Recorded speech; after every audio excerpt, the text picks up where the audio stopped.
What's going on, everybody? It's Friday night, and I feel all right. Well, that's not true. I'm too old. I haven't felt all right since that song came out.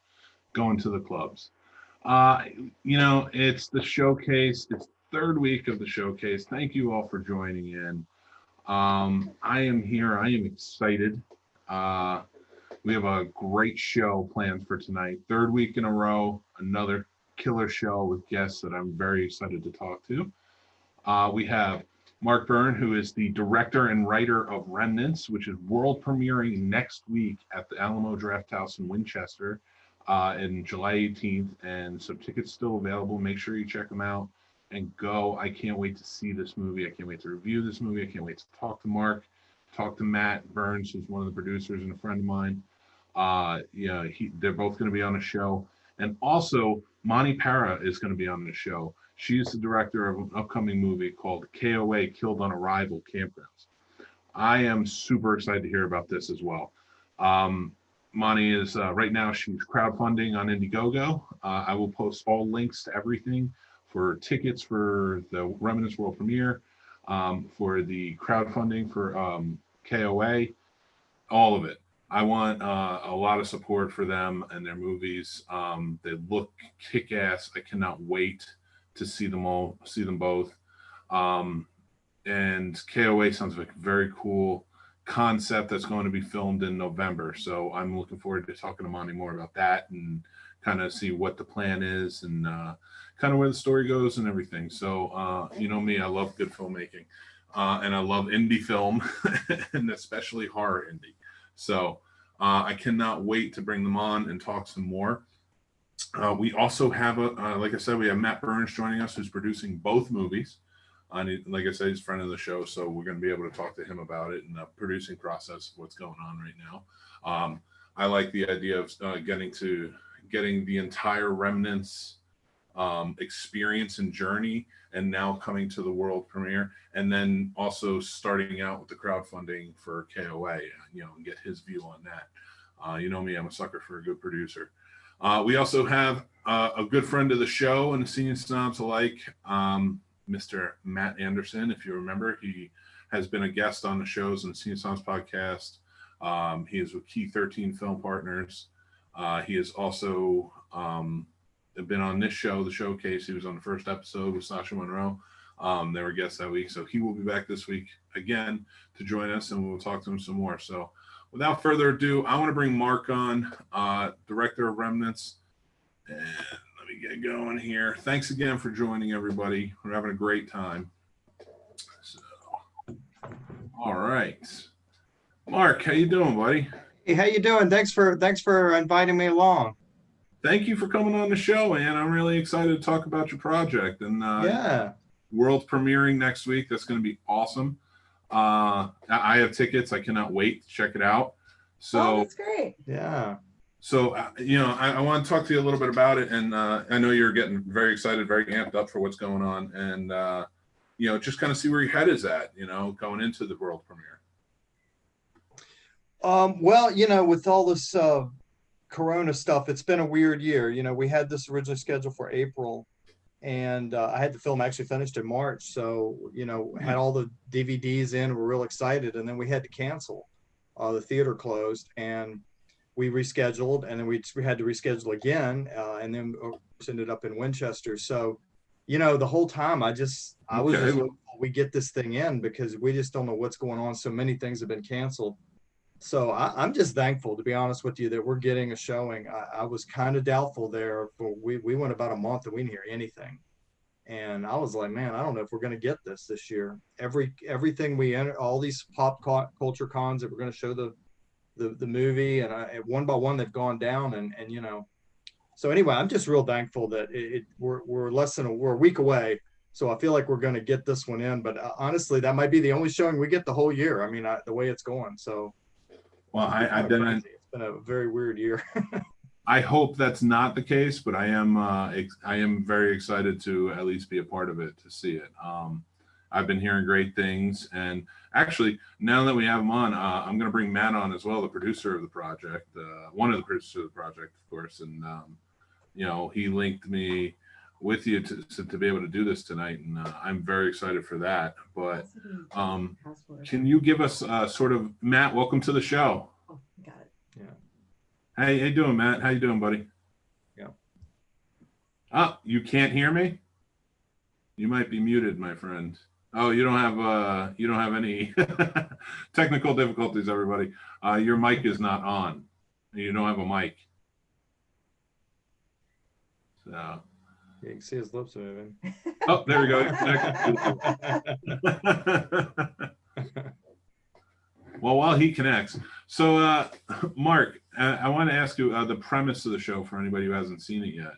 Okay, so most paranormal films take the perspective that a spirit is a person left behind that is choosing to stay here, to torment somebody or to avenge their murder or something like that.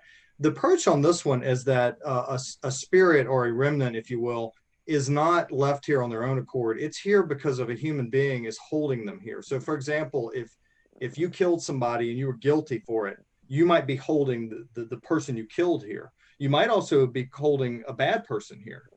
So the idea is that different people, and certain people have an ability to see remnants and other people don't. So obviously the people that see them, depending on how they interact with them, that can draw bad ones in, or that can impact how the ones that are here feel. And then beyond that, there's a door that's in the basement of the main person who's starting up this thing of going out to get these remnants. There's a door downstairs, which is basically the remnant. It's the door between the two worlds. So there's a world where remnants live, similar to what in Christianity would be purgatory. But I'm not trying to make a religious allegory here or anything, but just set everybody's mind on what it is. It's kind of a purgatory. These are people that haven't passed. They're dead, but they haven't passed on to wherever they're going to go. And we don't talk about where they're going beyond that. It's irrelevant to the story. They're there. And then they find that there's a way they can come back to life, to the world. And some of them decide to come back. And the first one that decides to come back is the killer clown who comes back to terrorize people a second time. So that's what it's about. And it's about the different people that are pulled in. Some of them are good. Some of them help people. And the people that are doing the paranormal, investigations, if you will, it's a totally different way of doing it. Those things have been done so many times. I really wanted to have a different, fresh approach. Well, it definitely sounds like it. And, now we have Matt Burns on the show. Matt, what's going on, buddy? Man, not much, man. Just worked a 9-hour day in the heat, so I'm a little. Like I'm your sorry. t-shirt, Matt. What's up? Hey, Mark, what's up? Like your t-shirt. Oh, thanks. Yeah, I figured I'd put this one on. I thought it'd be fitting. Kind of an inside joke. Yeah, good old Conrad. We miss him though. Yeah, we sure do. Miss that old kook, that's for sure. So Matt, you're a producer on Remnants, and we were talking about the world premiere coming out, and I just wanted to know what attracted you to the project. Oh, Mark and I have been friends for a long time. He worked on the first project I ever worked on, which was a Conrad Brooks movie, Gypsy Vampire: The Final Bloodlust. And Conrad had kind of gotten stuck and kind of stagnant on one idea or whatever, unfortunately. But it was fun. Like I said, then I kind of got out of the thing for a while. Went back to like booking music shows and whatnot. And then I started doing the conventions and whatnot. And then that's why I ran back into Mark again about 8 years later. It was a while back, and then he was like, "Hey, I'm still making movies." I was like, "Yeah, that was always fun." I just kind of fallen out with Creepy Crawl Productions or whatever. That was when Dusty kind of fell off the face of the earth, and I was like, "Yeah, sure, this sounds like fun or whatever." So yeah, I wanted doing Mismatch, which was a comedy, and which you can watch out on IMDb for free. And then you have what is it? We have Bigfoot, which just got streaming on Amazon Prime. I'm not sure if you've seen that yet, but I mean it's kind of our little tribute to Conrad, because it's very funny and very kind of low budget and schlocky, kind of like the Ed Wood stuff. But I mean, the Remnants was definitely a lot more serious. It's definitely going to surprise a lot of people, I think, especially when they've just gotten turned on to Mark's work, where the last two things have been kind of funny. I mean, I think a lot of people after they saw Bigfoot were like, "Oh, I think this guy's just kind of a funny guy or whatever," but when truthfully it's quite the opposite. I mean, a lot of this stuff has actually been quite serious, and Remnants is quite serious. There's not much very funny about it at all, except for my character. I kind of play like a little bit of a savant, I guess, if you will. I'm kind of we were basically, I'm kind of like, I don't know, I guess, I mean, I'm not like, you know, super, I'm not like I Am Sam, but I'm definitely not quite, you know, I'm not quite all there. And I mean, it's just, and it's interesting. I mean, it's an interesting spin on the take, and then how, you know, that character was worked into the story. But yeah, it's a very serious story. It's a very violent story. It's very graphic, a lot of, I mean, violent kills, nudity. I mean, there's a lot of, I mean, we didn't pull any punches. I mean, that's for sure. And that's what I kind of like about it. I mean, it's a paranormal, sort of like Mark said. It's not The Conjuring. It's not Sinister. It's not the Blumhouse stuff. So definitely, I think we're gonna. I mean, I hope people like it because it is pretty different than a lot of stuff you see. So. Well, different is good in my opinion. It's what stands out. And Sorry. now you mentioned that you were acting in the film, and we have another actor in the film with us. Moni Parra is here. She's also the director of Killed on Arrival, K.O.A., which is another film you're producing, and I want to bring her on the show now. Oh, cool.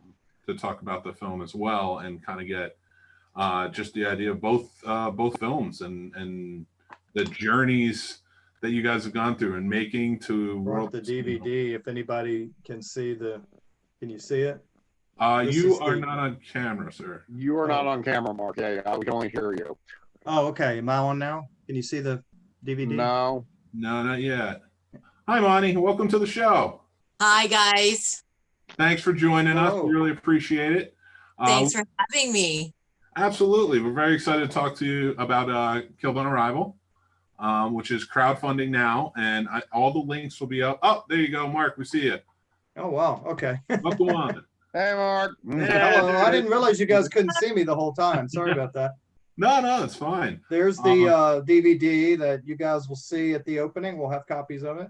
Oh, yes, awesome. Okay, very much looking forward to that. And now I know I'm going. I can assume that everybody else here is going as well. Yeah. Well, I'll be there. Definitely, awesome. And you've all worked on the film. And how does it feel? Like, I mean, I talked to you, Mark, about it, and Matt, we kind of were talking about it. Moni, you as well. Like, how's it feel? I mean, the world premiere is next week. I'm super excited. It was fun to just be a part of it and be behind the scenes as well and kind of see, because it was my first time really doing something like that. I'd only done it one other time before, and that, you know, so it's been exciting and fun. And now to see it come to fruition is just super, super exciting.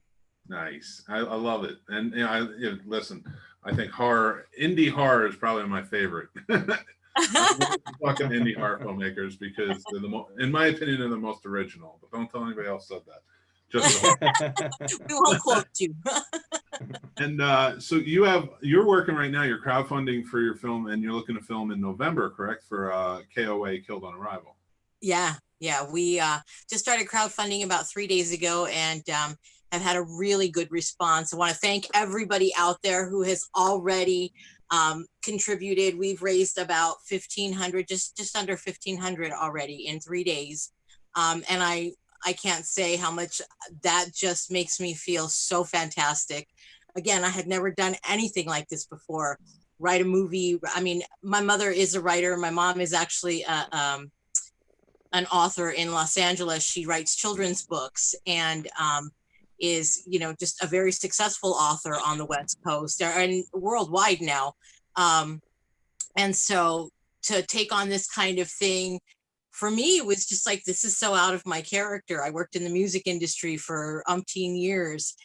That was my thing, and that's where I flourished. And so to write a film and now actually see people believing in my vision and wanting to help me make it come to light is just phenomenal. Yeah, I mean, it's definitely a good feeling. It takes a village, I think. Absolutely. You know, so many people have just come up and said, I mean, again, from our cast to our crew to, again, the people that have crowdfunded, Matt, you know, even Mark has helped me out because, again, this is my first screenplay. So Mark helped me out with formatting and showing me how to do things, and, you know, just sharing, so many people wanting to share their knowledge. You know, that's just a beautiful thing. Yeah, definitely. And that's awesome to hear. I love when filmmakers come together and help each other. It's a good feeling, and it takes away from all of the tough things you hear about the industry. And then you realize, like, there's communities out there making movies and they're working together. It's a great it's a great story to hear. Yeah, and having a good time doing it. I mean, we have a lot of fun, and you know, the people have a lot of fun. The actors that they work with, and the film, you know, the camera guys and the lighting people, and you know, Matt Anderson's coming on later, K13 production. You know, just pitching in with, you know, hey, we have a green screen. You need a green screen. Okay, let's do this here at my place. You know, I mean, many a shot for Remnants was done in his basement, and again, just a bunch of friends hanging out, laughing, having a good time. It's a great thing to have a close-knit community, especially in this time right now, to see that kind of camaraderie of all walks of life just coming together for the love of independent film is awesome. Well, you know, you mentioned Matt Anderson. I'm a little torn. You know, he's been sitting in the waiting room, and I think that's probably a good time to bring him in. But I'm also wondering, should I just keep him in the waiting room and he could be my Matt Damon? Like a relief pitcher. If one of us doesn't come through, you can bring him in. Yeah, the pinch hitter off the bench, if you will. Yeah. Well, hopefully he's watching and he knows we said that. So have a good night. Let me bring him in. Without further ado, Mr. Matt Anderson. First with Sasha Monroe, the first guest ever on this show. So I'm happy to bring him back, and always a good time talking to him. And with K13 Film Partners. Matt, how you doing, buddy? I'm doing good. Can you hear me? I can hear you. I cannot see you. That's weird. Why? Oh, there it is. There you are. Here I am. Hey. Here. The whole Hey, gang. guys. I'm sorry. I didn't mean to scream like that. It was just Anderson. Okay. Good to see you all. Good to see you all. Looking forward to Good to seeing see you you all too, next week. Yeah. So thank you for coming on the show, Matt. Appreciate it as always. You know, friend to the scene, Snobs. You've been a big supporter since the beginning. So I'm always happy to see your face. So you were also a part. You're a part of both productions, correct? Well, on Remnants, I helped. We K13 Film Partners helped with the green screen support, and they actually used my house for one of the locations. I got to see what happens to poor Mark Byrne's in Remnants at my house, so that was an enjoyable moment. That was something else, man. I cannot wait to see that on the big screen, man. That's I mean, it's gonna look pretty awesome. And with K.O.A, we were going to help out, but unfortunately our projects are, because of COVID, have really kind of pushed our schedules around. So unfortunately, we're only going to be able to help out with K.O.A in just a limited aspect. But you know, of course, I wish them nothing but the best of luck. I'm already really excited to see how much reaction that's already been given, and that they're you know, moving forward with it. And I'll be looking forward to watching it once it's ready. Yeah, I mean, it's a very cool concept. So, Amani, you want to explain the premise of the film?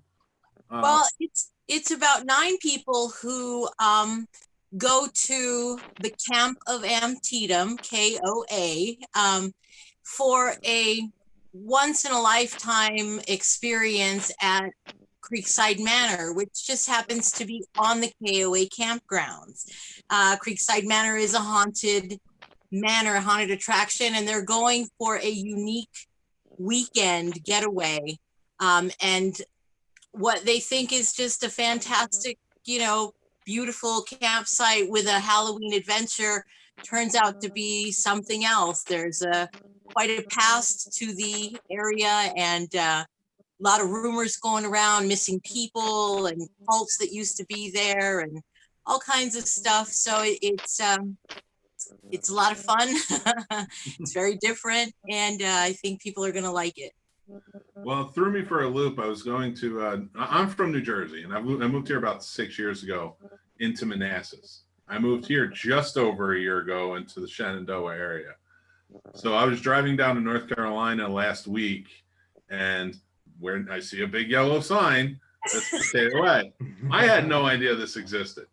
And I'm like, wait, I know that sign, but I don't know. Yeah, it's actually a chain. It's a corporate chain of campgrounds. Actually, now of course we're using a different name, different artwork. I mean, due to parody laws and whatnot, you know. That's how we got away with it or whatever. But yeah, no, it's actually. I mean, the one here is about 20 minutes. It's from the Alamo. It's probably about a half hour or so. It's in technical name of the town's Williamsport, Maryland, right outside Hagerstown.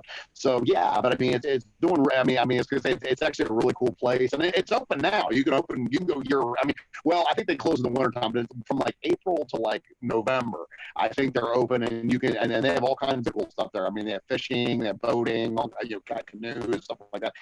I mean, and like I said, people, and I have to keep explaining to people, this is not sleepaway camp. This is not Friday the 13th. This is not a summer camp movie. It's quite different than that. This is nothing to do with campers. This is, again, it's a camp site for RVers and holidayers, if you will. And again, it just so happens that this particular K.O.A. in real life has a haunted mansion. It's called Creekside Manor, and they were kind enough to let us use their name for the manor itself. But obviously, as Matt said, for parody reasons, we had to change the sign that we did, though it looks very similar. It's changed enough where we won't get any issues. And we changed the name. We never used the real name, which is Campgrounds of America. Hence, we get the camp with a K of Antietam, which it really is right outside of Antietam. If you look it up, look the K.O.A. camp up, it will say Campgrounds of Antietam. So a lot of, I mean, and it's beautiful. It's a gorgeous place. There's a creek that runs right by it. Like Matt said, there's fishing, they have a pool, they have a giant checkerboard, they have a petting zoo with all kinds of animals, even a dog park. They have cabins for rent as well as RV spaces. Push for them because again, they're kind enough to let us use their campgrounds and use the manor, you know, because of their relationship with Matt. So we got to push them and stay if you want to. And Mark, and I mean, to cut you off. I don't mean to cut you off, but I mean, yeah, Mark too. They know Mark very well too from the Conrad movies. We shot the Conrad movies. That's right. Yeah. I forget. I'm post Conrad. I'm sorry. So. I wanted to go back to Remnants real quick. To kind of discuss. So you said you were done filming in March, correct, Mark? Yes. And where did you film primarily?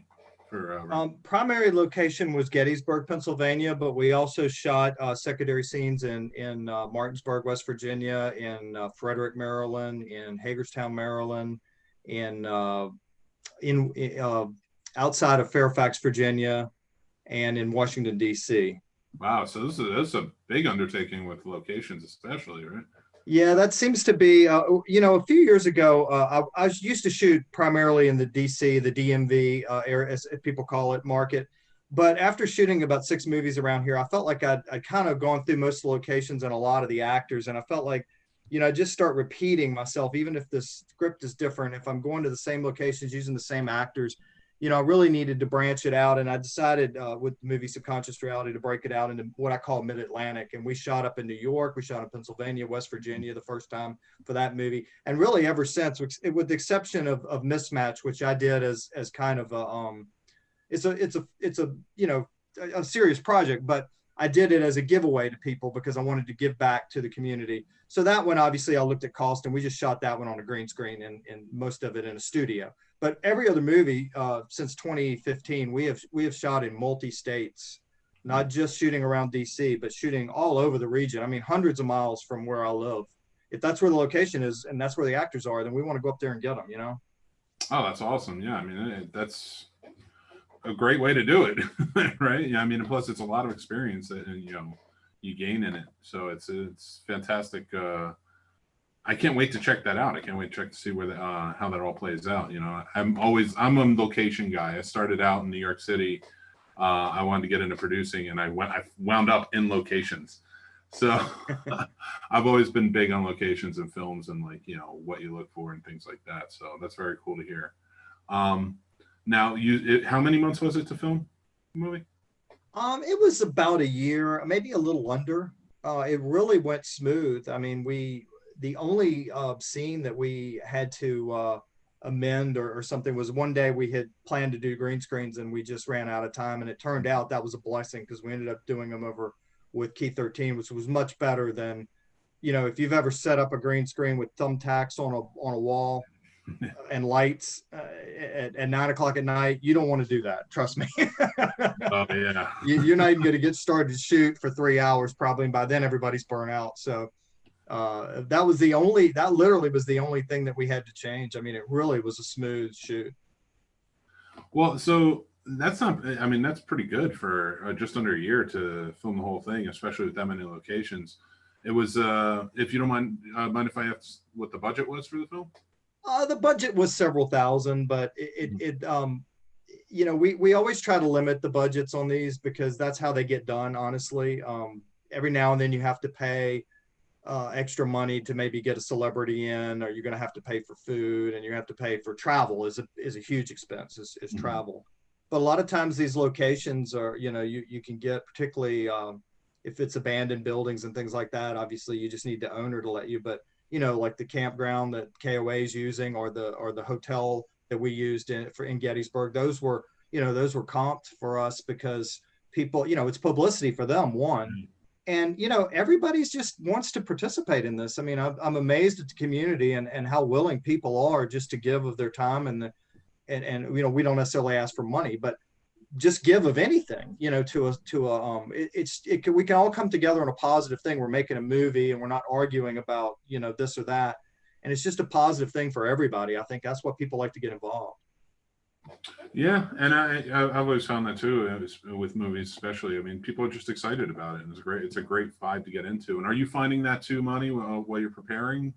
Absolutely. Again, like I said, you know, the just 3 days with a Kickstarter, I'm in awe, and again, very grateful because like Mark said, it's just a lot of people that want to give. Even, I mean, I've had people reach out and say, hey, you know, I really don't have money, but I'm going to promote the hell out of this for you. Good luck. And I mean, people that I really don't know. I mean, you know, you have so many people on your friends list on Facebook that you really don't know, especially when you're in an industry. Like I said, I was in the music industry for many, many years. And so I've got bands and people that were musicians in bands I've known from 20 years ago, you know, that have just come out and said, hey, you know, I am so excited for this and keep me posted. And, you know, all over, much less the people here, again, like Key 13 and Mark and, you know, the Amos brothers that are helping with effects. And just like I said, everybody.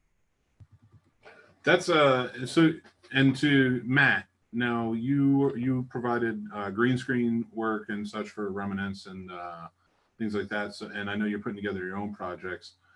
So like with all of the travel that you guys are doing, like Moni, are you up near where you're shooting? No, I'm down in Baltimore. Oh, okay. Yeah. I'm in right outside of Baltimore, actually in Parkville, but Houston area. So I'm not.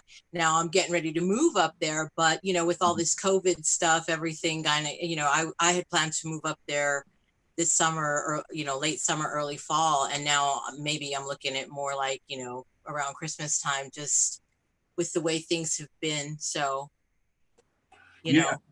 Well, and I want to ask Matt too, going with that same thing. I know you're getting ready to shoot Liar, and are you shooting? You shoot primarily right in, you know, Maryland and Virginia area, correct? Well, Liar is actually going to be filmed completely in Berryville, Virginia. Oh, okay. It's one location. Really, it's almost like a play that's being made into a movie. It kind of has that feel, but it's not going to look like a place. We're not just going to plunk a camera in the middle of the room and just film back, you know, just film it. You know, it's still going to have very cinematic.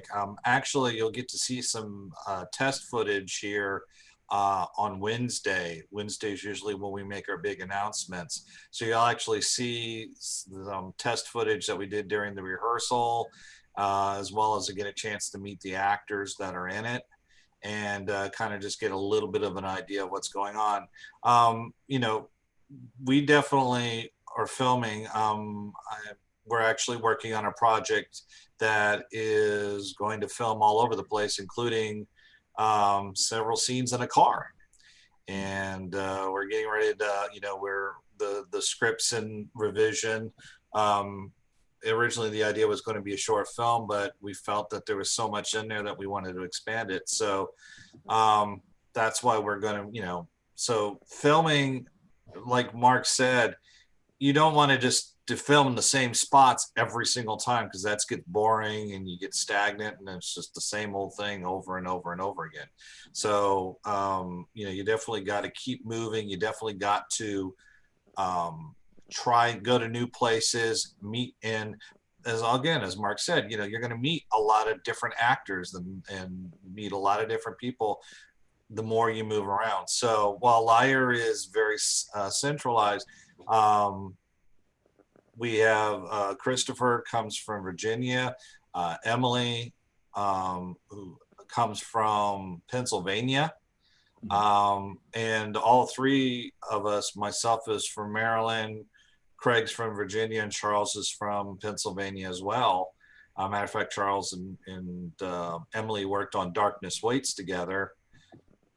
So, this area has so much talent and so many people out there that can really help make projects like what we all do really exciting, really interesting, and really different. And, there are those out there who, oh, well, I'm not helping anybody, it's just for myself. But that's just not what you should do. You should help out when you can. Like I said, our projects, our projects do have priority, and as we help out with everyone as best we can, but we still got our own projects to make. So, and that's the same with everybody. Some people I'll ask and they'll be like, I'm sorry, I'm in the middle of, I'm filming X, Y, and Z, so I'm not going to be able to make it. And it's, that's happens. That's the industry. You don't always be able to work with everyone that you want to, but you try to do your best and work it the schedules the best you can, and you wish everybody the best of luck. Absolutely. And actually, to go over to Matt, love the arm. No, I know. I won't. I was falling asleep. I know you've had a long day, my friend, and I'm still going to beat you up tonight. As a producer on both these films, going in, like, what's your biggest challenges that you faced and are looking to face going into K.O.A.? Well, it's the first time working with a lot of these people. We try to bring in, just like everybody's been saying about bringing in different people. You want to keep things fresh, you want to keep things different or whatever. We put out a casting call just for a small role and wound up having over 100 emails for it. So, there's a lot of challenges. Everything from who we going to pick for the roles to making sure the camera's right, make sure the effects team's ready. Just making sure it's just you got to have your finger on a lot of different buttons, and it's going to be interesting to see how this first time production happens with different people and different ideas. But I'm definitely looking forward to it. It's definitely, like I said again, I think the premise is interesting. It's definitely different than a lot of the other than some of the other ones that I've seen. So we'll see what happens. I hope we can get it all done, and and hopefully maybe by next year we'll be talking a premiere for this. Hopefully we'll see what happens. But but it's just, and also you got to bear in mind too, the COVID's still around. You don't know if we're even gonna be able to do this in November. If it spikes again or whatever, then we got to move it to some other time. It's definitely a challenging time to do things like this. Because it's already pretty much killed all the conventions and whatnot, which is going to be interesting to see how it's going to happen with that. It's like, are you gonna where are you going to be able to play this stuff? It's like, there's no horror cons or anything like that. Luckily things worked out, with the Alamo and whatnot. But it's just, and like I said, I hope that things keep getting better, but it just, I don't know, you just gotta keep going, and hopefully it all works out. I'm definitely looking forward to getting this done. So. Well, and the nice part about it is, like, especially with Remnants world premiering next week, is that you're also going to be on Amazon, correct? Yeah, yeah. I was gonna say that. Yeah, I was gonna say. I mean, we might also be looking for other distribution as well, like for a bigger scale for this movie as well. But we'll take them one step at a time. But yeah, it'll definitely be on Amazon, and of course, we have the DVDs and whatnot. Well, Mark, Yeah, the DVDs actually drop midnight of the 18th, so the 19th. We always wanted to have the DVDs as soon as the premiere was over. There was no reason to hold them back, so it's just said, hey, midnight of the night right after the premiere is when. So we changed that. So yeah, those DVDs will be available on Amazon and through our website, absurdproductionspictures.com, on the 19th at midnight. In terms of whether or not the streaming rights and all that, we're holding off on that because we really would like to do the festival circuit that we were planning to do this year. We're hoping that we get to do that next year. Hey, we get around to this time next year and we still are not having any shows, then we just got to go and start streaming it. I mean, we can't keep waiting forever. So just like we waited on the premiere several months, but hey, if this premiere had gotten canceled, I was going to release the DVDs because at this point, everybody wants to see the movie. Yeah. And we all want to see it live, but if we can't do that, then we just got to make it available, right? Yeah, you just got to cut your losses at that point. Absolutely. I don't even, right now, I mean, we're in such need of entertainment too. So it's good that it is going to be available, and all links to everything you guys have and more, I'm more than happy to put up on my social media and things like that. So that way, if I can help in any way, shape, or form, that would be fantastic. To kind of switch gears though, I do want to talk to you guys a little bit about like your influences. I mean, I know is horror primarily what you want to be into, or is it just kind of spread to be I know Matt and I talk a lot about horror, and we're big fans of it, so I wanted to see what you guys think of the genre. Is that like your babies? Are you talking, or any one of us? Yeah, anybody wants to answer. It's kind of free for all now. Well, for me personally, I once again, if I do anything over and over again, I'm going to get tired of it. And I think if I'm tired of something, I think the audience is going to pick up on it really quickly. So I had a ton of fun doing Remnants, and I had a ton of fun doing Bigfoot. But the idea of doing another horror movie after doing a horror comedy and a horror, I had no interest in. I want to do something different. The next one's going to be a crime film, which I actually have delayed because the momentum was so good on this horror. We had all these people lined up and everybody wanted to do it. I was like, let's go, always go with the momentum is my feeling. I can do that other movie next time. But if you've got momentum on something, take it. I mean, you're lucky to get that ever. So, but for me personally, I'm a huge fan of film noir. All these movies that were made before I was ever even born. I don't think I've ever seen a bad noir. And I love the art of black and white. I could watch those films all day and night and really enjoy them. And I did one. My first feature was a black and white noir. Oh, so, but would I do that again? Probably not. It's such a niche genre that, as much as I love it, does it really make sense to do a movie that maybe 5% of your audience is going to watch? I just don't know if it is. It's having done it once. Now, if I'd never done it, I would say I don't care. 5% are going to enjoy it. The other 95 can find something else to do. But having already done it, I don't see the sense in repeating myself. I get that, definitely. And it is sad because film noir is kind of a lost art form in genre. And you're right. I don't think I've ever seen a bad film noir.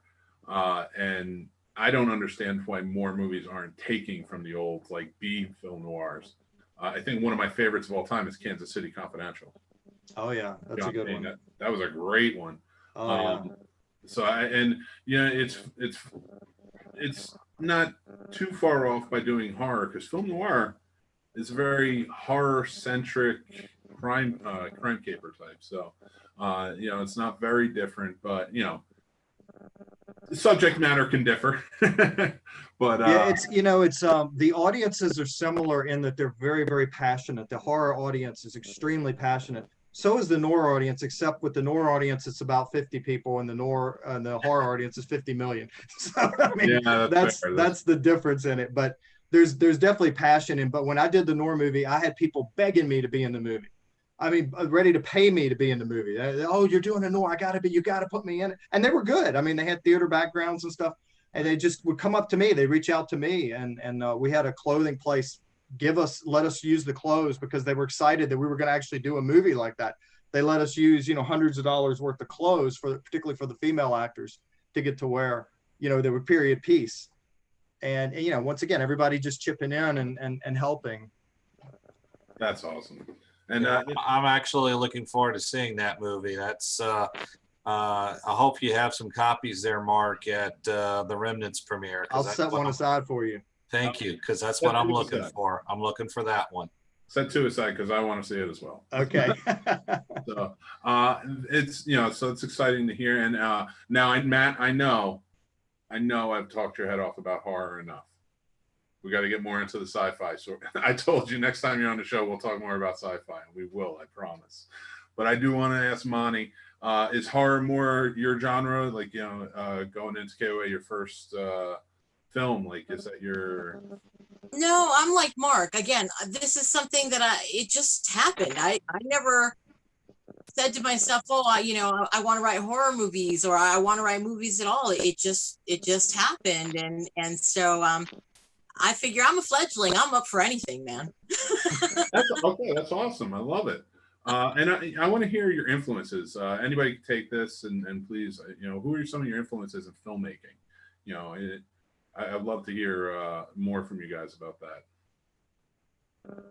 Well, for me, I mean, I'm not comparing myself to these people, so please don't misconstrue. But Orson Welles, Stanley Kubrick, I mean, those are, you know, that's what you would strive to be if you had that talent. And I don't think most independent filmmakers have that talent, because I think they're the best ever. I mean, but that, you know, you can still strive towards something, towards the things that you connect with. I mean, there's things Orson did that Orson would rewrite the script the night before. I would never do that to the cast. I just don't agree with that. Kubrick would make people do 1,000 takes when he had 20 good ones in the can. I would never do that. So, you know, there's aspect, but the vision of them is what you aspire. That vision, the way they see a film, that they could film a rusted beer can and it would be interesting, because their eye is so good. And so that's why, and in modern day filmmakers, I like the same people probably everyone else does. The Coen brothers, Martin Scorsese. Mm-hmm. I'm a fan of Clint Eastwood as a director, Quentin Tarantino. You know, I'm sure Robert Rodriguez. I'm sure everybody's going to name those people, but you know, those are the modern day people that I like. Nice. Yeah, well, Marcus said it all right there. What the hell do I have to say now? Pretty much. Yeah. I mean, shit. Who's gonna follow that? Well, I mean, you know, I'll follow up with that, because as Mick talked about when we were talking last time, we talked horror, but you know, anybody who knows me knows that I'm an anime fan, an Asian cinema fan, and a sci-fi fan. And, you know, when Mark was talking about Stanley Kubrick and, you know, how the way he did it, you know, Ridley Scott, when he was making Blade Runner, the stories that, you know, he just kept asking his cinematographer who worked on 2001, how would Kubrick do it? And the guy eventually just said, just do it. Stop trying to, and that's one thing that you definitely, you know, Kubrick and Wells and Rodriguez, you know, Roger Corman, you know, is still one of my heroes for the independent, you know, the independent spirit. So there's a lot of directors out there that influence, and not because of that they're aping somebody, it's because they are actually doing their own thing and coming up with a unique vision. I mean, you look at the guys who did John Wick, and you look at oh shoot, I'm trying to remember who it was who directed the movie Brick with Ryan Johnson. Yeah, Ryan Johnson. I mean, look at him. You know, Brick is, Mark, I don't know if you've seen Brick, but No. Oh, it's a modern day noir. It's not in black and white, but it's got that whole feel to it. I mean, it's even got, there's a scene where he's just like slapping a guy around trying to get some information out of him. I mean, if you haven't seen Brick, you really should, because a noir fan like you is just going to love it. 100%. I loved it. 100% have to agree with that. They also speak in noir dialect. Yeah. So in like the 20s noir dialect. So like, Nice. I really think that's right up your alley. If you haven't seen it, definitely check it out. Absolutely. Yeah. But yeah, so Ryan Johnson, you know, who um, Directed the Star Wars: The Last Jedi. right, Last Jedi, and Knives Out, his new movie. Knives Out was fantastic. That was a good flick. Knives Out was Right. really good. Knives Out was I awesome. feel like that's his world. That detective, those detective type movies. Those are really like his. That's where he shines the most. Right. So that's what the wonderful thing is. We can all have our favorite genres, and we all love them. But person who really explores the different types and always looks at different directors. Toby Hooper is one of my favorites. His movies can be good. His movies can be same thing with John Carpenter. Could be good, could be but you definitely, when you see one of their movies, it's one of their movies, and that should always be what every director strives for. And sometimes it's the cinematographer that's more of the influence, and sometimes it's director, sometimes it's both. But as far as influences go, it's more of seeing what others have done and applying that to your own, but still provided in a way that you want to do this. When I was doing some of the test footage for Liar, I had some people, some of the noir, I even had some Sam Raimi from his more serious movies. I had several people in my head, but I still shot it the way that I felt that I would like to do it. And if people see a similarity, great. If people don't see a similarity and they think it looks unique, great. If people just think it's a load of crap, great. I mean, that's, opinions vary, as they say in the great, awesome movie Roadhouse. Opinions vary. That's a good poll. I like that. How about you, Matt? What's especially now getting more into the producing side and with the features, who are some of your influences that you look onto? I mean, anybody that can make a movie on a low budget kind of thing. I mean, because to me, those movies kind of look more real, I guess, for lack of a better word. I love. I always thought of one guy that was really underrated, not just because the guy's going to be in K.O.A. most likely, is Frank Henenlotter. Always was a big fan of his. Always thought his movies never got enough credit. I mean, I thought he did a really great job with the effects and the puppetry and whatnot. I mean, especially like Pull Out from Basket Case and movies like that. And it was great. I mean, it was so cool. It was like I said again, it was something different. And then of course you mentioned Roger Corman, Ed Wood, Herschel Gordon Lewis. I mean, those are all great ones. John Carpenter. Wes Craven was another guy that I always really liked. Wes Craven, I always thought his movies were really good and really palatable. Really, of course, Romero. I can't really live in my house with my father if I didn't like Romero. I mean, yeah, definitely. Of course, my family's originally from Pittsburgh, so. But yeah, it's some of those. And then of course, Tarantino's great. Robert Rodriguez, Eli Roth, I like him a lot too. Especially if you want to talk about just straight up some like gory stuff like Hostel and Clown, and some of his films have been really good. I haven't seen that movie Haunt yet. I really want to because I've heard really good things about it. And like I said, anybody that can do this stuff or whatever. Another great director I work with is Dave Kerr, the guy that's doing Bloody Summer Camp. Mm-hmm. And Dave has really come a long way in the three films that he's done. And I mean, Bloody Summer Camp has done extremely well. And he and those guys have really stepped up to the plate helping with K.O.A., which I truly appreciate a lot. And it's just that's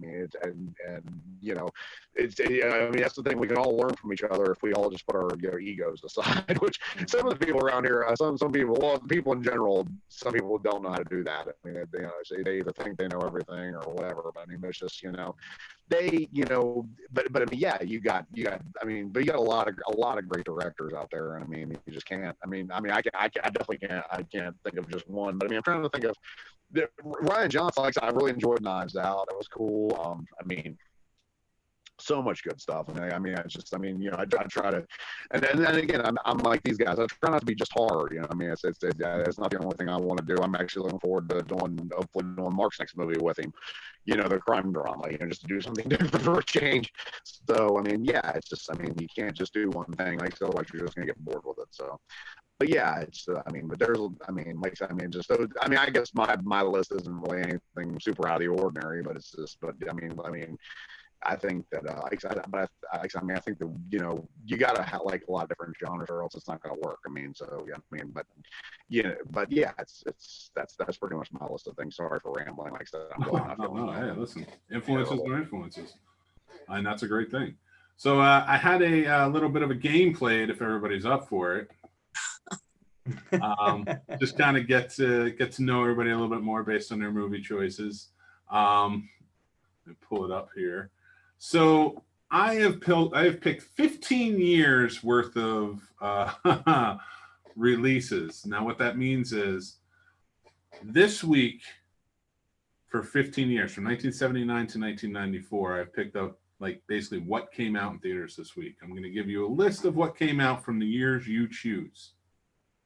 And I want to know what movie you would go to in the theater out of all of those movies. So that sound good to everybody? Yeah. So it's 1979 to 1994. I'll start with you, Matt. What year would you pick? Let's talk with 1979. All right. Matt Burns, what are you going to pick? 1985. 1985. Mark? I'm going to take 1979 too. Two of my favorite films of all time came out that year. All right. Well, we'll see if they came out this week in 1979. And Moni, what year are you going with? I'll go with 1980. 1980. I like it. Okay. All right. So 1979. I'm in fact going to give you the whole month because only 5 movies came out that month. And it's an interesting 5. We'll say that. So 1979, you had Breaking Away, The Frisco Kid, The Wanderers, Diablo Meneth, and The Villain. So which one are you going to that month? Well, I've never seen any of those movies. I haven't seen any of those. Well, I actually went to see The Villain. All right. There you in go. the theaters. It was one of Arnold Schwarzenegger's first movies. He played opposite Anne Margaret and Kirk Douglas. Oh, And Kirk Douglas was the villain. And the movie is basically a live action Roadrunner Wile E. Coyote movie. With Arnold Schwarzenegger, which I believe he got dubbed in that one because of his accent. I'm not sure if he was using Arnold Strong or not, but it's Arnold Schwarzenegger dressed up in this really doofy looking cowboy outfit. So of those movies, The Villain, because I actually went and saw it in the theaters, I actually have it in my collection because the movie was just so hilarious. And Kirk Douglas, I mean, I didn't know at that time, I didn't know who Kirk Douglas was. And now, as I got older and I watched more of his movies and I realized who he was, and I'm like, he wasn't a comedic actor. He was a serious one. And in The Villain, he is just over the top. It's hilarious. So I highly recommend it. If you haven't watched The Villain, go see it or download it, buy it, get a copy, however you do it, but watch it. Well, you had me at Schwarzenegger. Ready to go see it. Mark, in 1979, what are you going to see? well, of those 5, if The Frisco Kid is Gene Wilder, and it's a comedy, which I think it is, that would have been the one. I like the one Matt was talking about, but I wouldn't have known what that was. The 2 movies I said that 2 of my favorite all-time movies are Alien and Apocalypse Now came out in 1979. So those were the two I'd really, and in fact, I later did see those in the theater when they came out, the re-releases. I saw both those films in the theater. So that was kind of bucket list things for me to see in the theater, you know? Nice. Yeah, I mean, 1979 has some great movies coming out, for sure. I mean, and Alien being one of the top, and Apocalypse Now being two of the top ones. And they both came out a month before July and a month after. So you just missed it. You have to go see the Frisco Kid. That's where you're at. All right, so let's go to 1980 with Moni's choices, and you guys are all welcome to answer on any of these. So, all right, so this week in July came out My Bodyguard and Oh Heavenly Dog. Ugh. But I will add it because I will add this one because it was July 4th, and I think we all know what the clear winner once I say it is. Airplane. Oh, yeah. I feel like everybody would go see Airplane if they had Oh it. yeah, Definitely. So that's why they put out those two movies then. And let's see what 1985 has for us. Oh, wow. Okay. Well, I mean, my favorite movie of all time, but this week in 1985, Mad Max Beyond Thunderdome Whoa. and Silverado. Oh, And, wow. oh, and The Explorers. Explorers with River Phoenix and. Yep. Oh, okay. Yeah. Mad Max, definitely Mad Max. Mad Max. Yeah, All right. Mad Max. Yeah, You know me my too. love of car movies. That's fair. And Mark, did you say Mad Yeah, Max? Mad Max for me too. I think yeah. we all said Mad Max. We all said Mad Max. Well, I think I would. I'd have to go against the grain here, and then just go see Back to the Future again because it came out a week before. Well, that would. I mean, that's my favorite movie of all time. So yeah, that's right. I mean, I can't move the camera. It used to be on my laptop. Now I'm trying to move it and I can't. And my Back to the Future poster's right there. So yeah, I'm right there with you, man. Okay. Mine's right over here. Mine's right over here. Mine's right there. If you guys are up for it, I'll read off some more. You let me know what you go see. How's that sound? Sure. All right, July 10th came out in 1981. I think we all know what we're going with here, especially me. Escape from New York. Yes. Yes. Fox and the Hound and Vecinos. It was a comedy. Made zero. Never I'm going Fox and the Hound. Ugh. Really? Another Kurt Russell movie. Two Kurt Russell movies coming out at once. They must have And Mickey Rooney. I know, but I mean, Escape from New York didn't have Mickey Rooney. I don't know. Shut up. Not Could you that you imagine know me- of. Well, why is everybody hating on Fox and the Hound? I don't understand. Oh no, it was a great movie. It's a great movie. And all right, so 1982, you're really only going to see one movie, and that is Tron. Yes. Yeah, probably. Or you What could- is the option, Joe? I just want to hear the rest of them. What are the rest of them? I just want to hear. Secret of Nim was a week before. That's a good one. That is a good one. That's not bad. Actually, yeah. That's not bad. That's a good one. O'Hara's Wife. Never heard of it. Don't know that one. Nope. Kamikaze 1989. Nah. The Midsummer Night's Sex Comedy. Oh, not the Woody Allen movie. Yeah. What are you Awesome. Allen? Yep. That was a good one. The Mhm. Return, Six Pack, Summer Lovers, and Young Doctors in Love. Oh, Young Doctors in Love. You had a young Michael Richards in it. Yeah. And Sounds like softcore porn. not really. I mean, Sean Young did have a thing for taking her top off. That is for sure. I got to work with her in a movie, and I wish I were true. I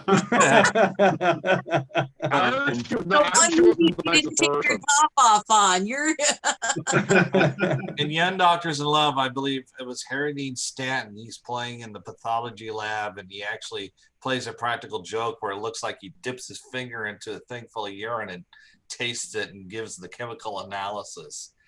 If I remember, I mean, I could be conflating a whole bunch of other stuff, but I mean, that was one of those scenes when I was a kid. When I saw it, I'm just like busting the gut because it's like, ew. And then Sean Young, I think's character or whoever, she looks like she's getting ready to take it and like chug it down. And they're like, no, that was a joke. So. Oh God. Well, the next week was The Best Little Whorehouse in Texas. Yes, That was a good one. that was a good movie. The World According to Garp. Another good movie. Mm-hmm. Zapped with Scott Baio. Zapped. Oh God. An Officer and a Gentleman. My friend Eddie Deason was in Zapped. I mean, he was in that, but Eddie Deason was in Zapped. I remember it was one of his last before he went over to voice acting. I think we all know what we're going to see in July of '83, and that's Stroker Ace. We're certainly not going to see Jaws 3D or Mr. Mom or National Lampoon's Vacation. I've seen them all. I've seen most of those too. Yeah. Or Staying Alive. I'm talking about going to the theater. We only have like $5 to go and get our stuff. And Well, back in the day, we might have been suckered into Jaws 3D. I probably would have been as a kid. I admit it. But I didn't. I wasn't around then. But anyway, I never saw that. Unfortunately, after the second one, I gave up with Jaws. you know, the crazy thing to me is you had Private School, National Lampoon's Vacation, Kroll, Mr. Mom, Jaws 3D, Staying Alive, and Stroker Ace all come out in July of 1983. What do you think the highest grossing movie of July 1983 was? It was probably Mr. Mom. I'm going to go with Mr. Mom.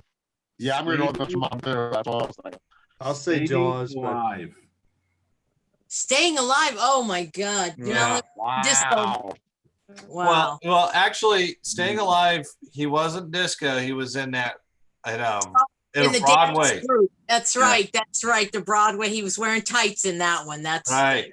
He was. That's a movie you'd have to pay me to go to. Yeah, Dante's Inferno, I think, was the musical. Yes. And that was what was her name? She was a big soap opera actress at the time. Oh. Can anybody tell me who directed Staying Alive? Frank Stallone, baby. Wrong. Sylvester, his brother, directed. Oh, it was Sylvester. Okay. Sylvester directed it, but that's right. Frank did the song for it.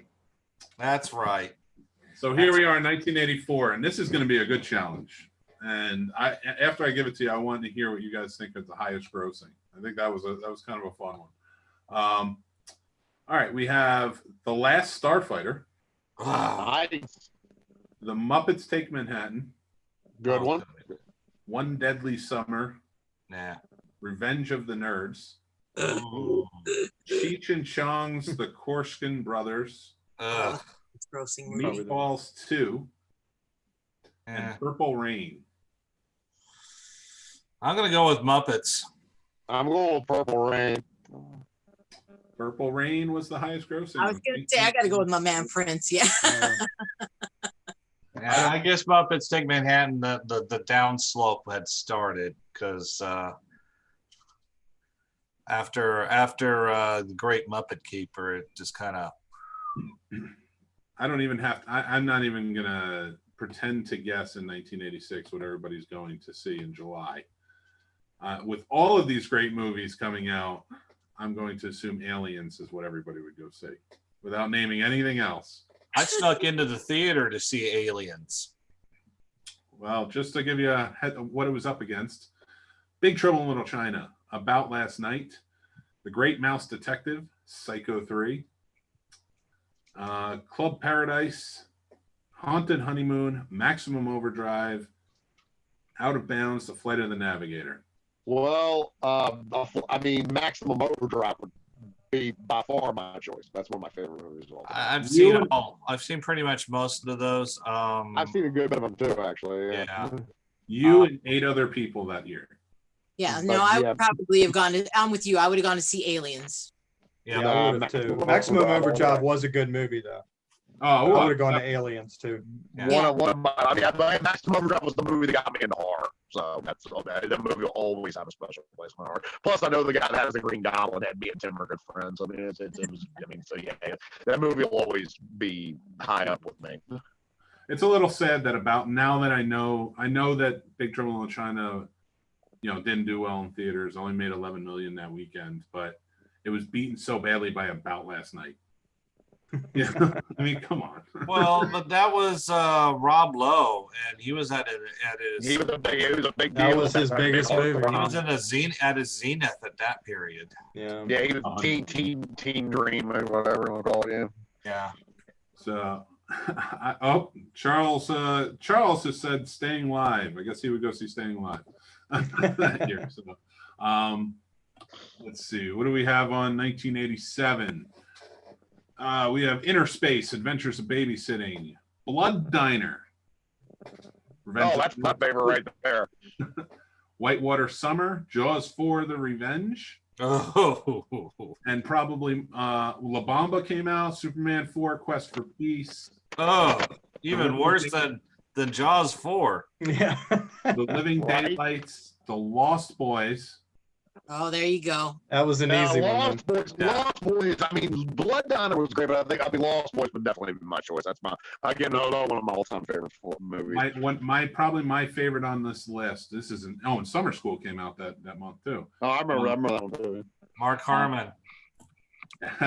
RoboCop. Oh, yeah. That's a good one too. Oh, that's a good one. That's a really good one. I love RoboCop. Yeah, Clarence Boddicker, in my opinion, is one of the best villains that was ever created. And Kurtwood Smith, just he made the role. Originally, Michael Ironside was supposed to play it. I don't think Michael Ironside would have done the role the way that Kurtwood Smith made it. I mean, he actually stole the movie away from RoboCop, even though RoboCop is in it more. Kurtwood Smith, just in every scene, he just chews up the scenery, spits it out, and then smacks it around just for fun. And one of my favorite, the scene when he's at OCP headquarters and he's being really just nasty to the secretary, hitting on her and putting his gum on her thing. That was his wife. Or that actually is his wife. So he's basically being sleazy to his own wife. And because if you listen to the audio commentary, they talk about that and they just thought it was the funniest thing ever. Well, I have to amend Charles. Just take a Blood Diner. I'm instantly cooler than everybody right now. I think Charles Dawson is a little upset with me because I said he would go see Staying Alive, and he said no. Highest grossing film. Staying Alive was horrible. Thank you, Charles. So Thanks, Charles. And then we have Tom saying Adventures of Babysitting had blues legend Albert Collins in the cameo. Yes, he did. And there's a babysitter. They're revamping that, aren't they? For it's going to be a Netflix series now, I think. I heard that they were, yeah. well, don't forget Vincent D'Onofrio playing Thor. Yep. Well, yeah. I mean, the version of Thor where he's a mechanic. Yeah, but still, It works. it's still it's Vincent D'Onofrio in one of his earlier roles, and he's comes in and when the garage door opens up and the girl sees him standing there and he looks like Thor. That was I remember that movie, Adventures in Babysitting. Of course, who didn't have a thing for Elizabeth Shue. Of course. I would love to, I want to get your feelings on this. So out of all those movies I named for that July in that 1987 year, what do you think the highest grossing in July was? And it was actually the highest grossing of that summer. RoboCop? Close. That was third for July behind La Bamba, which was second. The Living Daylights. Oh, right. James Bond. Well, because it was the first Timothy Dalton Bond movie. Yeah. It was a big deal at the time. You're right. Yeah. And of the two Timothy Dalton ones that he only did two, which is really, I always thought he did three. But what was the other one? It was that and Live and Let Die? License to Kill. License to Kill, that's what it was. Yeah. Which I love License to Kill. I think that's one of my favorite Bond movies of all time. Closest to a lot of what Ian Fleming did, a lot less gadget, a lot more angst. but yeah, Living Daylights I never really liked that much. Out of and there, there's half the Bond films are great, half stink. I don't think I ever saw that movie. Who was the Bond girl in that one? Does anybody remember? Olivia Diabo. Oh, right. Yeah, she was playing a Russian. She's an Australian playing a Russian, pretending to be a Viennan, I think, or something. Welcome to James Bond. Yeah. Yeah. It's not for a debut movie. It lacked the punch of GoldenEye with Pierce Brosnan. Which also spawned a legendary video game. Yeah. Live and Let Die, Roger Moore's first one. Even George Lazenby's, one and done. That one was okay. I felt that one was kind of dull, but yeah, it was not a good debut. It was the worst debuting Bond film out of all of them. Well, Christy Broy says, Summer School is one of my guilty pleasures. Chainsaw and Dave. Rest in peace, Carl Reiner, who just passed away and directed. And also, speaking of Bond girls, Mark here actually worked as a Bond girl in one of his movies. Oh, okay. Oh, yeah, you did. Yeah, Lana Wood was in our film Subconscious Reality, and we talked to her, and I didn't expect her to agree to do the film. I was shocked when she did. I think part of the reason is it was apocalyptic sci-fi, and it wasn't a traditional thing. It was something very different, and she was one of the people that was interrogated. Yeah, that's actually my awesome. son loves Diamonds Are Forever. That's one of his favorite Bond movies of all time. That's one of I love the underwater stuff in that. That's one of my favorites too. As a kid, that was always one really ahead of its time. Really ahead of its time at the time, man. Yeah, that's awesome though that you got to work with her. Yeah, it really was. It was amazing. I'd actually just finished redoing that film, cleaning up some color correction and cutting about 4 minutes out of it. I think it runs a lot quicker. Nice. All right, I gotta check that out. And Moni, I want to ask you, because you said you worked in the music industry, and I think James Bond is a great representation of music in films. What would you say your favorite song from the James Bond films is? Well, I like the old James Bond. So I think it has to be the same from Octopussy. All Time High by Rita Coolidge. Yeah. But, but I'm a 70s kid, so, Nothing wrong with it. Yeah, I think my favorite was probably is A View to a Kill by Duran Duran. Oh, see, I never liked Duran Duran.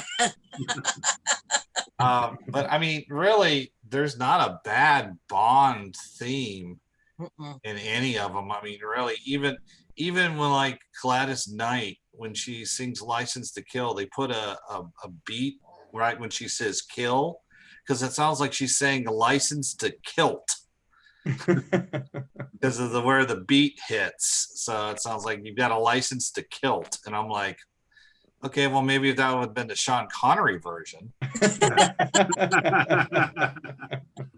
But, so not Timothy Dalton, but that's, but yeah, I mean, I've got every single one of them. I think My Name by Chris Cornell probably is my modern favorite. It's got some of the best lyrics out of any of them. But I'm kind of with Moni. I definitely love Tom Jones's Thunderball. Oh yeah, that would be my favorite. I mean, and that note that he held at the very end of the song, he passed out after singing. The dude is an amazing singer. I mean, he's one of When I lived in LA, I got to see him at the Greek Theater, and I won tickets on the radio and had like 5th row tickets to see Tom Jones. He was already all white haired and had to sit on a stool, but that guy could still croon it out like nobody's business. And halfway through, all these women started lining up and throwing their underwear on stage at this man. It was fantastic. Oh yeah. Yeah, he got panties just left and right. Let me tell you, the little old lady sitting next to me, her daughter had taken her. She said, I just had cataract surgery and my daughter brought me to test my peepers out. I'll never forget that as long as I live. Well, I love it. And there's James Bond will forever live on, but I have to go with Wings. I have to go with Live and Let Die. I love it. I love the Guns N' Roses version too. Yeah. You know, but I will say though that Maurice Binder, who did the titles at that time period, kind of dropped the ball on the music, on matching the images to Live and Let Die, because there's some weird, it just doesn't fit. It's like all these slow motion, you know, when they're doing the kind of rock part, you know, it's like this woman is moving really slowly and the music's like really fast, and there's someone doing this thing like this, and that's like, I don't really quite get what the hell Maurice Bender was like. He was listening to this song, and then they said, nah, we're going to use Paul McCartney and Wings. So, you know, it'll work. Nobody's going to care. And I'm like, that might be what happened. I care. Just dub it. It'll be fine. Yeah, it'll be fine. So I'm going through and, you know, I'm checking out more of these movies, and I got to tell you, it's amazing to me to see from 1979, where you have 5 films that came out that month, to now I'm on 1988 and there's like 30 films that came out that month. Just how the industry changed, because you know, if you remember, and Mark, especially being such a fan of like, you know, film noir of the 40s, 50s, things like that, and how many of them they pumped out a month. Yeah, they were always, you know, studio system kept them going and going. And then to see like when the new world ushered in the late 60s, 70s, how it was, you get maybe 5 new movies. You know, you still get your B movies and things like that, but like I'm talking about your mainstream, like you got 5 movies. And then the 80s, they just went wild. They were just like, all right, we're just going to go right back to pumping out as many as possible. What would you say, saying that, what would you say, what decade spoke to you the most in terms of films?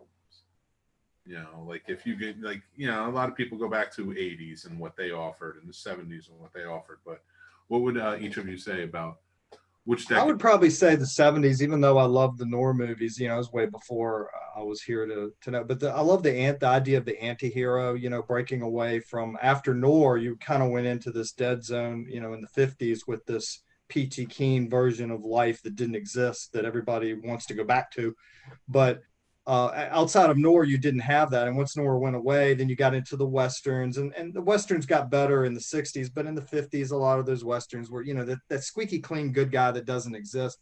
Whereas the anti-hero of the 70s was just much more up my line. And I really think that led into the good movies that came after in the 80s and 90s, was all the, and, you know, had all these great independent directors came out, like Corman and some of these other people in the 70s that influenced the future there. So that's the one I would go with. I have to agree with Mark on that one. The 70s, very late 60s, early 70s. That's where a lot of the new ground, you know, that idyllic time period of like the 50s, you know, that was all Hays Code, you know, from the 30, you know, if you look at the movies before the Hays Code, they could be pretty, I mean, M is a prime example.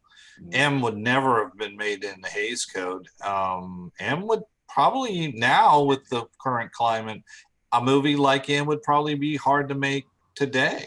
Yeah. But you know, when you look at the 70s just took, I mean, horror went mainstream.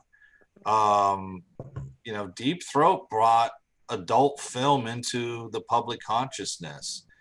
You know, the anti-hero came out. The blockbuster was created. You know, the influence that, you know, the spectacle of the 60s transformed to the exploitation of the 70s, and the blockbuster, and the really almost the clear break between studio and independent. And those those impacts are still felt today because we're still have the independents. That's all of us. And you have the studios who, you know, they make, you know, a lot of people are saying, well, Blumhouse is the second coming of the independent. They're not. They're still a studio. They're still a corporation. And that's what they're doing. I mean, we may call ourselves Q13 Film Partners. We may call ourselves a production studio or production company, but we're still independent, just like Absurd Pictures Productions is an independent. We don't make the movies for the industry. We make the movies for ourselves, and K.O.A. is just the latest example of the independent spirit. It's making a movie that we make the movies we want to make. And if it hadn't been for the 70s, we couldn't be making the movies we'd want to make. It would all still be under that thumb of the studio system, and even crappy movies were being made by the studio system. And if it hadn't been for the 60s and the 70s, as Mark said, we wouldn't have what the great independent spirit of the 80s. Roger Corman would never, you know, he was around, he's been around forever, but you know, he's still, you know, New World Pictures, you saw that logo come up, you know, you knew it was going to be something awful and wonderful all at the same moment. Yeah. And so, yeah, I definitely agree. The 70s was the impacts of the 70s is still felt today for all of us. I love that. I love that. I love where you took that to, and you know, to be able to talk about, you know, you guys are the indie spirit. You're right. Like Blumhouse is not independent. You know, they may be. Too much is that term independent film misused in Hollywood. You know, anybody who's not with the top studios is independent, and it's just not true. The backbone of independence, like you guys and as filmmakers, and going out there and doing it for what you love. Like, sorry, Blumhouse didn't make Fantasy Island because they're in love with filmmaking. You know, Right. That movie wasn't that bad though. I watched it. It wasn't. I actually kind of dug it. Actually, it wasn't that bad. Really. I have a rule for myself, especially when reviewing movies. I don't ever believe that there's a bad movie. There's always they're a bad movie. Oh no, there are bad ones. Movies. I've worked on a always couple. something that's fair, but there's always something that there's a quality to it somewhere. Whether I'm not saying it has to be direction. No. No. I don't agree either. No. You're wrong. Sorry. Hate to say that. I mean, I know you're the host, and you can cut my Zoom any moment, but I'm not going to cut your Zoom. I get your point, Mick, and that's great that you want to be so optimistic. It is. I mean, it's great. Yeah. It's not an optimism. It's not so much an optimism. Yes, it is. There are mean, bad it's just movies. Matter of fact, yeah. I just reviewed one. I'm not going to tell you the title because you guys got to go to Terribly Awful and read the review when it comes out in a couple weeks. It's just, I mean, is it the worst movie I've ever seen? No, it's certainly better than a lot. But is it a movie that just sucked? Yes, it pissed me off so much. Yeah. By the time I was finished, and it is. It's true. There are a lot of movies. Damn it, that's an hour and a half of my life I will never get back. You know, and the funny thing is, the name of the title of the movie, which I won't say, had a very easy joke for it. But instead, I went with a different way because it was an anthology film. And so I called it, my name for the movie, and it's not the actual name, but my name for the movie is Tales from the Dipshits. Yeah, that was. I mean, there are definitely a lot of. I mean, it's not. I mean, there are bad movies out there. I'm not okay. I'm not saying my decade is. I mean, granted, I love the '70s, especially the mid to late '70s, especially in the horror genre. Oh, Matt, we've already moved on from that. I'm saying there's not. Yeah, I was gonna say there's bad movies. I never got to say it. You have to have good. You have to have bad. What I'm saying is there's always something in every movie that you can appreciate. Nope. No. Nope. Okay. Nope. Nope. Nope. Okay, I there's hate to nothing- hate to disagree with you, Mick. I'm with Matt on this one. But you've proved yourself wrong. You said it's not the worst. The movie you just talked about said you said it pissed you off, so it elicited an emotion from you. Yeah, And you said it's not the worst movie you've ever seen, but it is one of the worst movies I've ever but it's seen. not the worst. So there must be something about it that made it better than those others. You are all right. You know what? I'll concede you on this one, and I'll tell you exactly what the one thing about it that was better. Okay. The It credits. had hot chicks in it. That was it. That was the only thing that made it. You somewhat appreciated something in it. That's what I'm saying. Everybody can. Everybody all has right. a different taste. I'll concede with you on that point. There will always be at least one thing in every movie that will at least make you at least sit there and go, okay, I appreciate that. I will concede on that point. Oh no, I may not appreciate what you appreciated in it, Yeah. but you appreciate it. So what I say is, Yeah. you're right. There are bad movies. I shouldn't have said there's no bad movies. Right. Of course there are. That's a stupid saying on my part. But there is something that can always be appreciated in every movie. Yes. We I will go with that statement because even in some of the movies I absolutely loathe and despise, and we were actually talking about that today. We were talking about comparing this movie that I just reviewed to Death Run to Istanbul. Even Death Run to Istanbul is just a big total waste of time that was. It was only an hour and 12 minutes and it felt like 2 hours. There was at least something in there that was kept us from gouging our eyes out. Fair enough. All right. Now you can tell me what decade you liked, man. I had to argue the point. We're back on track here. Great. What's the worst movie to come out in the 70s? Tell me now. Tell me. Well, I don't know about the 70s, but I definitely tell you some bad movies I've seen, but we'll save that for another time. Like I said, the 80s was my favorite decade for the simple fact that, I love the 70s. The 70s were great. I mean, especially the horror genre, that's when things really changed. With movies like Dawn of the Dead, I Spit on Your Grave. I mean, it really that's when the horror movies kind of, really went above and beyond where they'd always been. But I mean, the 80s, I think that what I always appreciate about the 80s movies, there was always the underdog. Movies like Back to the Future and Revenge of the Nerds. I mean, movies like that where it was a lot of the underdog stories and whatnot. I think is what I always appreciate about the 80s and how, the music was great and the acting was, and the stories. I mean, it just seemed like the stuff was just, fun and easy to follow. It was fun and easy to follow, and they were just fun to watch. The movies were just great, and they were just, that's what I want to see. I go to the movies to be entertained. I don't go to the movies to cry and be depressed or be angry or anything like that. I have enough shit going on in my life. I don't need movies to bring that out of me too. I like movies that that entertain me.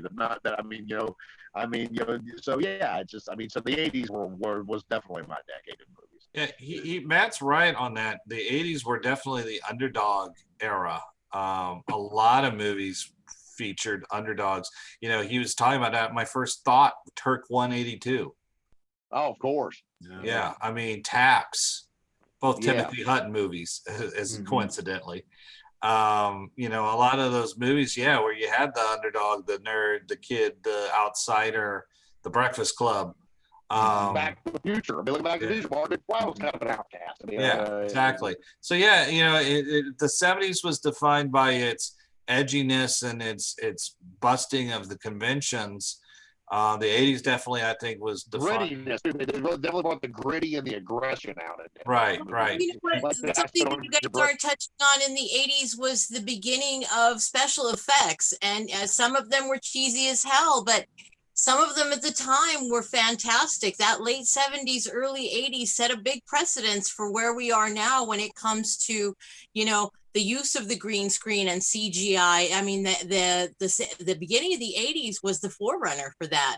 And it was a fantastic time. Like I said earlier, I'm an 80s kid, and I remember I looked forward to Saturdays. I behaved because I knew I was going to the movies, and there was so much, like you said, when you watch the progression of movies that were released, there was always something to watch on Saturday, new and fantastic. And again, as a young kid whose money was being spent there, it was fantastic to see the revolution or the evolution of special effects in movies. Yeah, and that's good. Star Wars pioneered the blue screen, and then they realized that blue was causing havoc with certain colors. So that's when the green screen started coming out later, and special effects definitely, for Matt's movies improved. And I remember watching an episode of 2020, and they did a whole thing about the violence in movies and special effects gore and how bad it's gotten and how it was corrupting the youth and yeah. So the 80s definitely, Moni is definitely right on the special effects. Tron used computers for the first time. For the first time ever. Again, yeah, and that was the beginning of CGI. That was the forerunner for it. Right. And then Last Starfighter, I mean, I got that games, incorporated video games into a movie and whatnot. Absolutely. Yeah. I got Last Starfighter on Blu-ray, and I do too. Yeah, and even though the special effects, the CG by today's standards would be considered ropey, it's still, even in Blu-ray, looks pretty good. I mean, it may be lacking some of the detail that modern CG is, but it had its unique charm, and it didn't. I think biggest problem with modern CG is it's too fluid. Yes, absolutely. Again, those movies, kids nowadays, I sound so old when I say that, they knock those movies. I can't watch those movies. Those are so hokey. They're so cheesy. But at the time, for what we had during that time, again, they were forerunners. They were visionaries in the field. And it was fantastic to see these things on the big screen. It was just fantastic. And it's funny you say that, because my kids said the same thing when I tried to make them watch the Thin Man movies from the 30s. Oh, it's black and white. I can't watch this. I can't watch this. That's some of the best movies. When you talked about earlier, you're asking about what eras. I love the 80s, but I have to say, influence-wise, the 20s and 30s, the black and white films of the 20s and 30s, and the horror, the Bela Lugosi, Lon Chaney movies. Again, when you really take a look at progression, every era has, like you said earlier about all movies, there's just some quality about it that you can just pull from and just say, they gave us this, and this, it evolved to this, and now it's here. And, but there's just a quality of the age that comes with those movies in the 80s. To me, that's just, you can't get it now. Like you said, the CGI is just so fluid, it's fake. Yeah. And theaters are spending millions and billions of dollars for what? I mean, back in the 50s and the 40s, they did these grand productions, these Liberace productions with costuming and sets and all this stuff, and no effects. And now it's quite the opposite. They're spending all this money on effects, and you get less realism and less realism and less realism. And I think that's one of the things, like Matt said earlier, I love about the independent scene. It's real. It's gritty. It's what's really happening. Yeah, it's a story. We create our stories and we make them come to life, but it's real. Yeah. It's not fake. It's not a bunch of special effects. It's showing people's talent or lack thereof. Yeah, definitely got to mention that. The other thing that's good about independent film is it's driven by the creators. It's not driven by an empty suit in a business room. It says this idea is not going to make any money. If business people were looking at the movies I'd made, they'd have nixed every single one of them except for Out There, the short horror, and Remnants, the feature horror.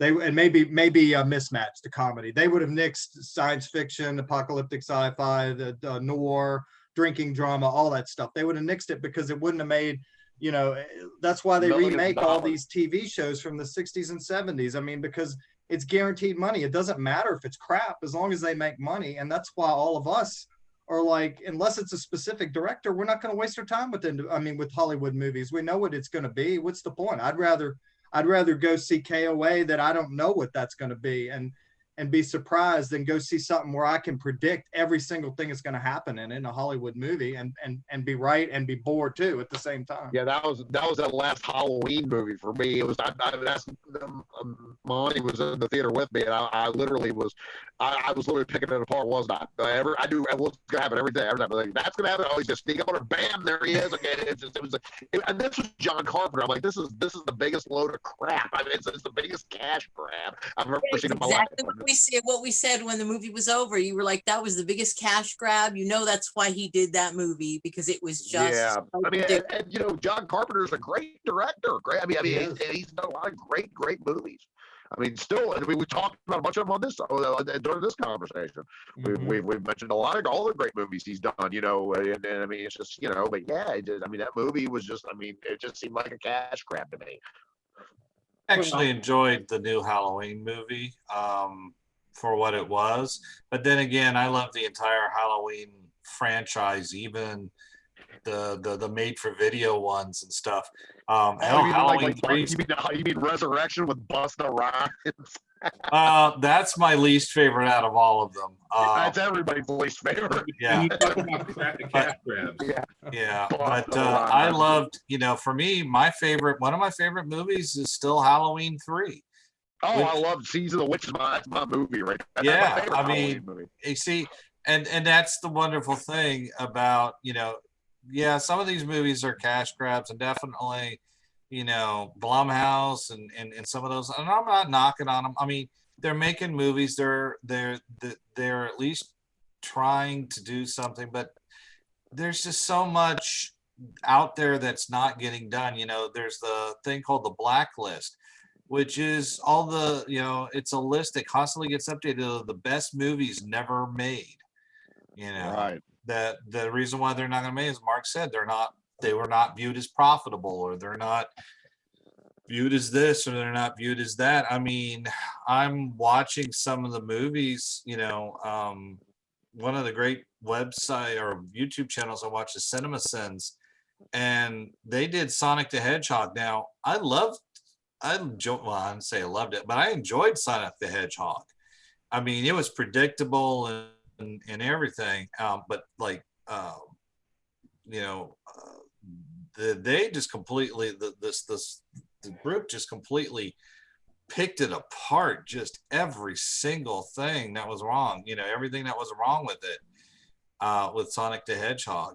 And, you know, CinemaSins is excellent. If you ever want to know why, if you watch a movie and you're sitting there thinking, what's wrong with it? There's something wrong with it, and you can't figure it out, CinemaSins will pretty much do it for you. So, you know, I still liked the Halloween movie, the new one with Jamie Lee Curtis. I liked their take on it. I liked what they were trying to do.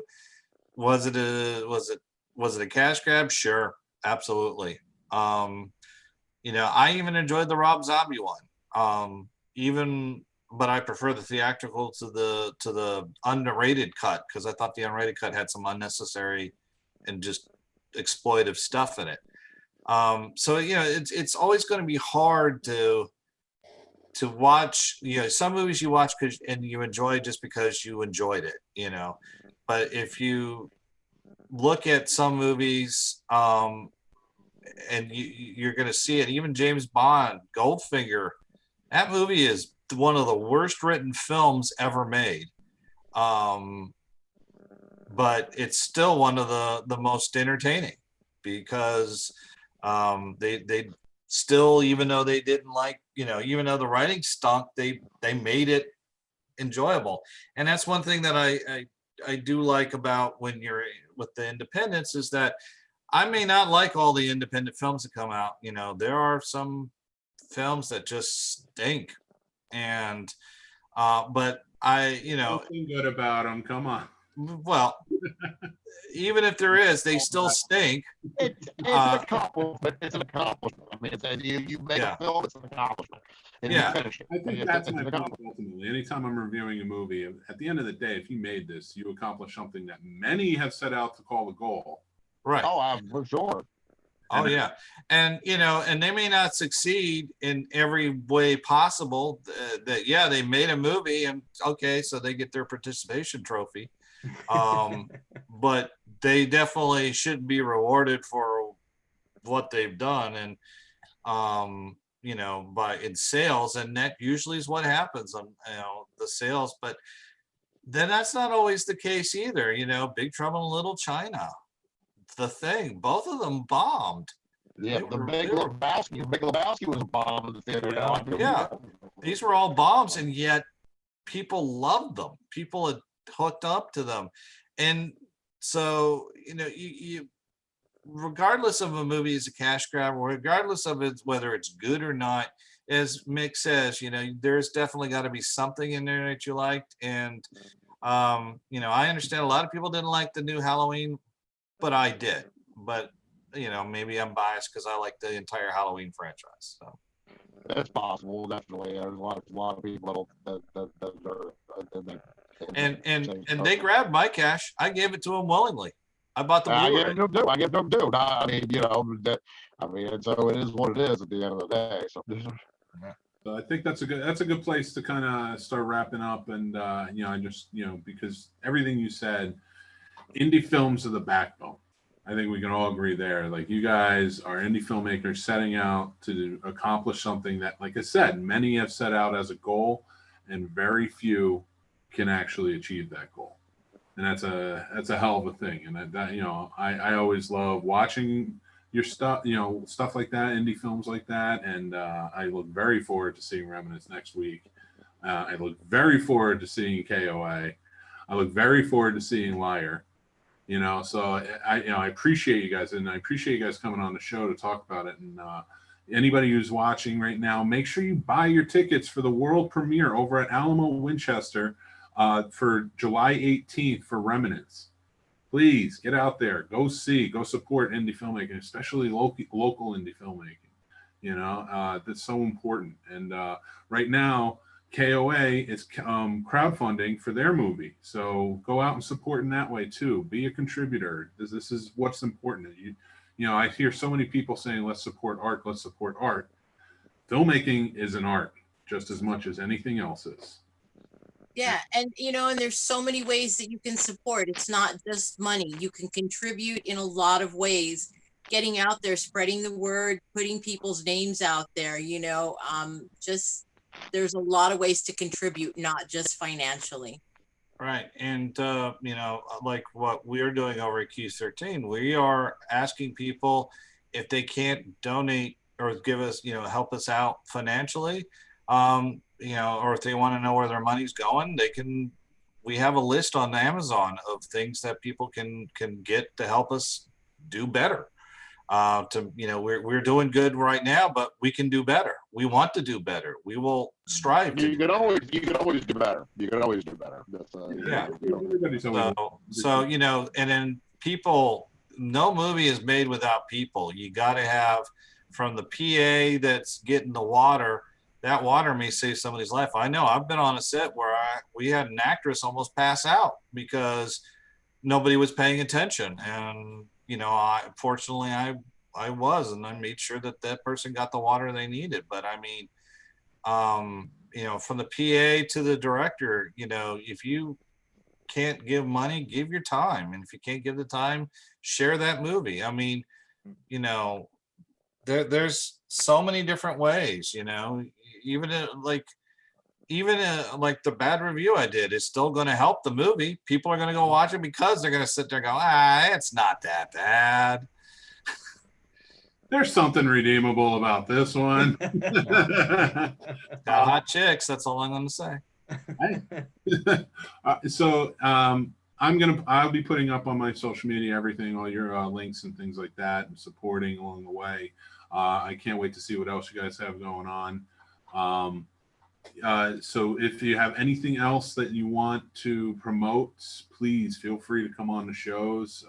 We can talk about them. I'm happy to do that. That's what this is for. But definitely a platform where I want to help indie filmmakers, especially. I have 5 live shows a week. So I'm always going. So if you guys need anything, you let me know, and I'm happy to help. And if you ever want to come on the showcase again, we'll play some games. I'll get some movie trivia together. We're more than happy to do that. Well, definitely go see Remnants, because if it's half as fun as watching Bigfoot in the theater, it's going to be a blast. And I was lucky enough to help with Mark, so I got to see some of it, and I really enjoyed watching it. And it's actually, I like it more than Bigfoot. And so you know, that's just how much fun watching Remnants was. Well, thank you all for being on the show. Thanks for having us. Thanks, Vic. Thanks, Mark Mick. and Thanks Matt. for having us. Thanks for promoting. Yes. Absolutely. And I will continue to do so. And Mark and Matt, I look forward to seeing Remnants next week. And Moni, I want to help you get there, get you crowdfunded, help you get your movie made. I'm very excited to see this happen. And Matt, thanks for coming. No, Yes, I see. All right, fine. Here, you're just gonna look at the dog here. P13. Thank you so much, Mick. Thanks so much. And until next Thanks, everybody. check out thescenesnobs.com for more information. Go follow at the Scene Snob for all the links to everything and more. And I look forward to talking to you guys soon. Take care. Bye. Bye. Thanks. Bye, guys. Bye.